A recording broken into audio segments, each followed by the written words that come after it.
I've got, going to the opera, I've got doctor's appointments. Marilyn Wolovich's entire day is written out on pen and paper. My choir practices all on this sheet of paper. But like for many of us, things don't always go as planned. My swimming pool trip, and 2 places where it says no rides at requested. She lives with several health issues and has relied on HandyDART to get her everywhere she needs to go. But for the last 2 weeks, getting to those places has become more difficult. We have to call 2 weeks in advance to book our rides. And 2 weeks ago, I called to do my regular scheduling of that day for 2 weeks from that day. And they told me that those rides weren't available anymore. I was just shocked and close to tears.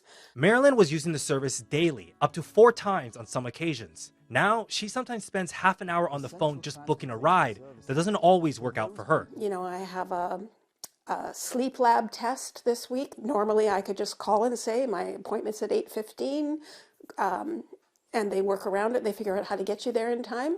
Offered me a ride at like 7 o'clock, and that would mean I'd be waiting out at Uptown Mall, not being able to access the service because they're not open until 8:15, the scheduled time. And she's not the only one. Mary Castleman has an upcoming dental appointment. When she tried booking a ride home, she was told she might have to wait up to 3 hours for a ride. Who knows whether I have a ride home? And if I was to take a taxi from Cook Street Village out to Spencer Road in Langford, that's $75, even if I use the Taxi Saver system. The two say they're worried service has been reduced. BC Transit, however, says this is a case of miscommunication and that service has not been cut. BC Transit has apologized and are working to improve communications with customers. In a letter to Marilyn from BC Transit, she was told that the company Transdev Canada, which operates HandyDART, had accrued service hours from last year, and they were using those hours for extra trips at the beginning of this year.